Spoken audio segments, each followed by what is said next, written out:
All right, so one thing's for sure. It really pays to have a president of the United States that's also a builder and a lifelong real estate developer. Well, I see a very luxurious situation taking place, let's put it that way. And I was given a very nice tour by the head of construction. And, look, if you look over here, they're trying to open up the basement. When you open up a basement, first of all, it's the worst space. Always a basement is the worst space in a building. And it's also the most expensive space to build. And especially here, because you have a water line. They're going down into the water, so they have to build what's called a reverse bathtub. The water has to be kept out. It's very expensive construction. I mean, that's just so good. Here to react to all of this, Committee to Unleash Prosperity co-founder Steve Moore, along with Unleash Prosperity Senior Fellow and the Heritage Foundation Chief Economist, EJ Antoni. Steve Moore, I wanted to play that because this is a president of the United States who misses nothing. He is on top of this because this Federal Reserve is losing $100 billion every year. That is our money that is missing, that should be remitted to the Treasury Department. And he's walking around going, you're screwing this up in essence. Lower rates, lower the cost of money. It hurts us. It's hurting the financial fisc of the federal government. Continue, dear sir.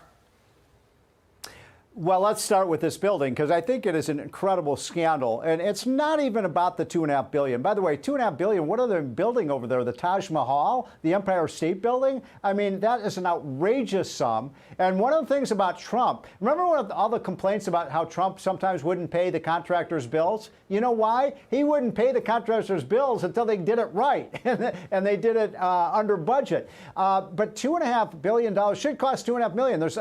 We have plenty of office space in Washington, D.C. We don't have to be, building marble staircases and these, I don't know, they have the sprinkler systems and all of this stuff. It's amazing. Now, the other point to make is Jerome Powell cut interest rates when the inflation rate was high in 2024, when Biden was president and Kamala was running for president, to give her a little nudge. Now, with inflation lower than it was back then, he won't lower rates. Right. And by the way, I'm not necessarily in favor of lowering rates, but why would you cut rates then and not now when the inflation system is better? The only explanation is he's out to get Trump. Yep. EJ, I want to continue the conversation about this very luxurious situation that we have, as President Trump said. To Steve's point, you've got terrace rooftop gardens, water features, VIP elevators, premium marble. You look at how President Trump's come down on the Fed chair. This was a public flogging. Right. Oh, absolutely, Lisa. I think you're 100% right. And, to Steve's point, you could have done this for several $1 million, not a few $1 billion. There's no reason we need a palace on the Potomac here. At the end of the day, the Fed should be about price stability. I understand they have the dual mandate, but let's be honest, that's kind of a farce. The only thing they can really influence is the price of money. They really don't have much control over the labor market at all, but they've completely taken their eye off the prize. They have been focusing on things like DEI and ESG.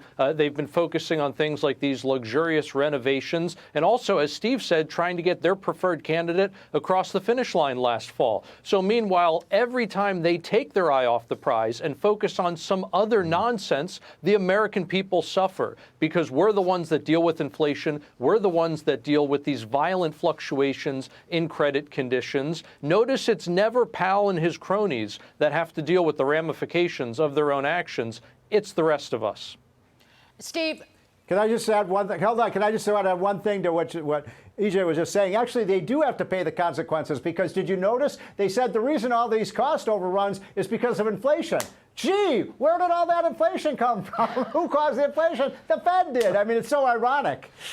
As we talk about that, I want to put up some new Fox News polls.